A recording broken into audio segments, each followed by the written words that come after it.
వాహనదారులకు మరింత మెరుగైన సేవలు అందించాలనే ఉద్దేశంతో రాష్ట్రం వాహన్ పోర్టల్లో చేరింది. తెలంగాణ ట్రాన్స్పోర్ట్ పోర్టల్ నుంచి వాహన్ పోర్టల్కు అప్డేట్ అయ్యింది. సమస్యలు తీరుతాయనుకున్న వాహనదారులకు మరిన్ని సమస్యలు ఎదురవుతున్నాయి. అసలు ఈ పోర్టల్లో ఏ సమస్యలు ఎదురవుతున్నాయి, అధికారులు ఏమంటున్నారు తదితర అంశాలపై ఖైరతాబాద్ ఆర్టీఏ కార్యాలయం నుంచి మా ప్రతినిధి శ్రీపతి శ్రీనివాస్ అందిస్తున్న గ్రౌండ్ రిపోర్ట్.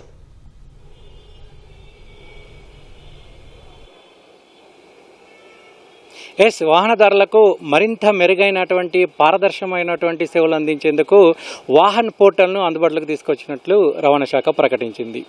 మార్చి 23వ తేదీ నుంచి వాహనదారులందరికీ కూడా ఈ పారదర్శకమైనటువంటి సేవలు అందిస్తామని చెప్పిన నేపథ్యంలో దాన్ని అభివృద్ధి చేసే పనిలో పడింది.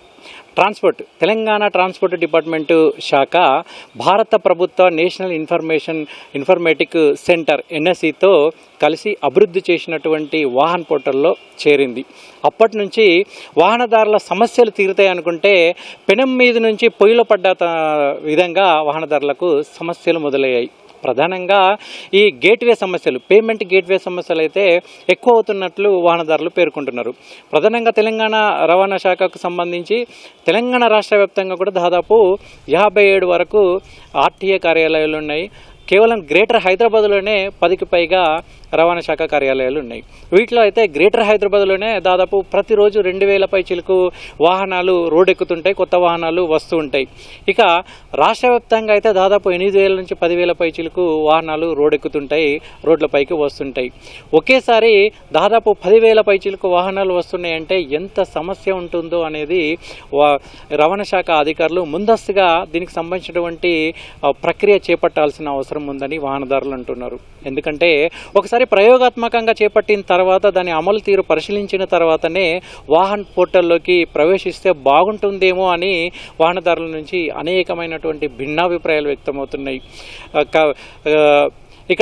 ఇక సికింద్రాబాద్ రవాణా శాఖ కార్యాలయంలో వాహన్ పోర్టల్ను ప్రారంభించిన తర్వాత అక్కడ కొన్ని చిన్న సమస్యలు ఎదురైనప్పటికీ వాటిని అధిగమిస్తాంలే అన్న ఏమరపాటుతో రవాణా శాఖ వాహన్ పోర్టల్ తోటి ప్రారంభించి రాష్ట్ర వ్యాప్తంగా అన్ని రవాణా శాఖ కార్యాలయాల్లో ఈ నెల మార్చి 23వ తేదీ నుంచి ప్రవేశిస్తున్నట్టు చెప్పింది. ఆ తర్వాత వాహనదారులందరూ కూడా ఎక్కడైతే దానికి సంబంధించినటువంటి స్లాట్లు బుక్ చేసుకోవడం, ఆ తర్వాత వాహన్ పోర్టల్ అందులో భాగంగా డీలర్ల దగ్గరే రిజిస్ట్రేషన్ ప్రక్రియ అనేది ప్రారంభమైంది. ఇక ఎప్పుడు ఈ వాహనదారులు అందరూ కూడా వచ్చి రవాణా శాఖ కార్యాలయాల్లో రిజిస్ట్రేషన్ చేసుకుంటారు. దానికి MUI తనిఖీ, మోటార్ వెహికల్ ఇన్స్పెక్టర్ దాన్ని తనిఖీ చేసిన తర్వాత రిజిస్ట్రేషన్ సర్టిఫికెట్ను అందజేస్తారు. కానీ ఇప్పుడు డీలర్ల వద్దనే రిజిస్ట్రేషన్ ప్రక్రియ జరుగుతుంది. ఇదంతా కూడా పారదర్శకంగా ఉంటుందని కూడా రవాణా శాఖ అధికారులు మాటిమాటికి చెప్తున్నారు. ఈ నేపథ్యంలో అసలు ఏంటి, అసలు ఈ డీలర్ల దగ్గర ఎలా జరుగుతుంది అంటే డీలర్ల దగ్గరికి ఒక వాహనదారు శ్రీపతి మీరన్నట్టుగా వాహన్ పోర్టల్లో అప్డేట్ కాకముందు తెలంగాణ ట్రాన్స్పోర్ట్ పోర్టల్లో ఉన్నప్పుడు కస్టమర్ల ప్రతిస్పందన ఎలా ఉండేది? అప్పుడున్న సమస్యలు ఇప్పుడు కూడా వ్యక్తమవుతున్నాయా? వాటిని పరిష్కరించడానికి ముందస్తుగా ఎలాంటి ప్రణాళికలు చేయలేదా?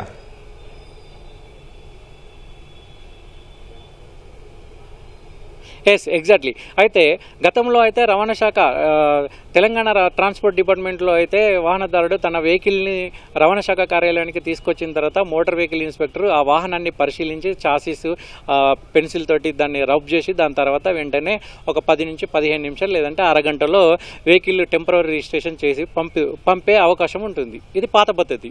వాహన్ పోర్టల్లో చేరిన తర్వాతనైతే టెంపరరీ రిజిస్ట్రేషన్ చేసేందుకు కనీసం 1 నెల రోజులు పడుతుంది.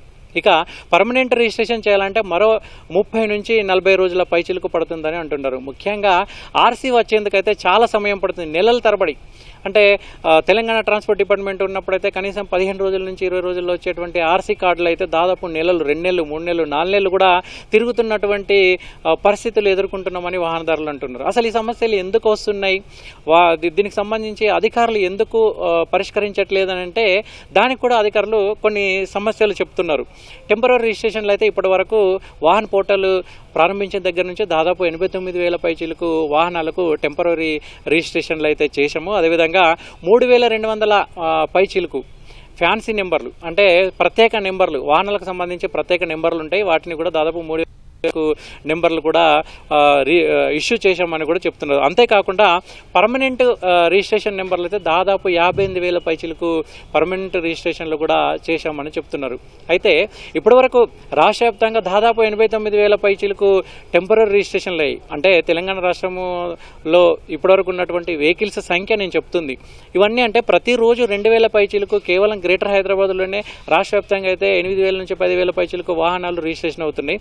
ఇంత సంఖ్యలో అవుతున్నా కూడా దాదాపు ప్రతిరోజు రిజిస్ట్రేషన్ చేసుకునేటువంటి వాహనదారులకు సంబంధించినటువంటి వాహనాలు దాదాపు 10 నుంచి 15% పెండింగ్లోనే ఉంటున్నాయి. ఎందుకంటే సాంకేతిక సమస్యలు వస్తున్నాయని ఒకసారి అంటున్నారు, టెంపరీ రిజిస్ట్రేషన్లు కావట్లేదని ఒకసారి అంటున్నారు. వాహనదారులు వెహికల్ని రిజిస్ట్రేషన్ చేసుకునేందుకు ఎక్కడైతే మీ సేవా కేంద్రంలో వాళ్ళు చెప్పండి. మీరు ఇస్తున్న గ్రౌండ్ రిపోర్ట్ ప్రకారం కస్టమర్ సాటిస్ఫాక్షన్ ఇప్పటి వరకు కూడా జరగలేదు. అంటే ఎవరు కూడా కస్టమర్ తృప్తిగా లేరు. అయితే రిజిస్ట్రేషన్ల సంఖ్య పెరుగుతోంది, వాహనాల సంఖ్య పెరుగుతోంది. సరే, అయితే మధ్య దళారీ వ్యవస్థ గతంలో ఉండేది, అది తొలగించాలనే ఉద్దేశంతో వచ్చినా కూడా ఇంకా వారి మాయాజాలం ఏమైనా నడుస్తోందా మార్కెట్లో?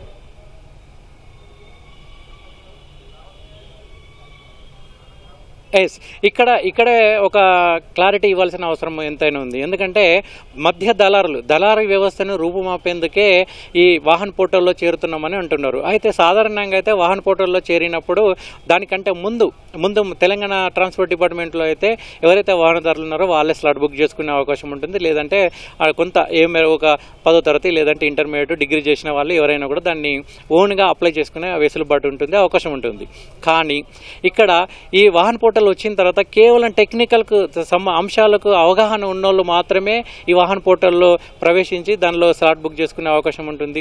డీలర్ల దగ్గరికి వెళ్తే ఎక్కడైతే ఇంతకు ముందు ట్రాన్స్పోర్ట్ డిపార్ట్మెంట్ ఉన్నప్పుడు ఈ అధికారులు తీర్చాల్సినటువంటి సమస్యలు ఏవైతే ఉన్నాయో అవి కాస్త డీలర్ల వద్దకు బదిలీ అయ్యాయి. అంటే దళారీ వ్యవస్థ రూపం మారింది కానీ పూర్తిగా అయితే మారలేదని ఇక్కడ ఉన్నటువంటి వాహనదారుల నుంచి వస్తున్నటువంటి ఫీడ్బ్యాక్.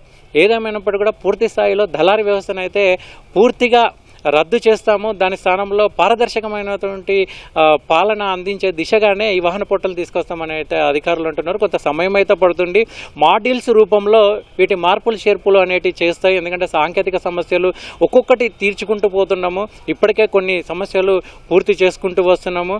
టెంపరీ రిజిస్ట్రేషన్ల సమస్య కావచ్చు, లేదంటే ఫ్యాన్సీ నెంబర్ల సమస్య కావచ్చు, పూర్తి స్థాయి నెంబర్ల సమస్య కావచ్చు, ఇవన్నీ కూడా ఒక్కొక్కటి పరిష్కరించి వెళ్తున్నామని అంటున్నారు. ఆ తర్వాత పూర్తి స్థాయిలో వచ్చేందుకైతే ఇంకా కొంత సమయం పడుతుంది. ఖచ్చితంగా ఇంకో 10 రోజుల నుంచి దాదాపు 20 రోజుల వరకు కూడా పట్టే అవకాశం ఉంటుందని కూడా అధికారులు ఉంటున్నారు. రైట్, ధన్యవాదాలు శ్రీపతి శ్రీనివాస్. మధ్య దళారీ వ్యవస్థ తొలగిపోయి ఈ గ్రౌండ్ స్థాయిలో ఉన్న సమస్యలన్నీ పరిష్కారం కావాలని ట్రాన్స్పోర్ట్ విభాగానికి కూడా మన కస్టమర్లందరూ కూడా సూచిస్తున్నారు, విజ్ఞప్తి చేస్తున్నారు.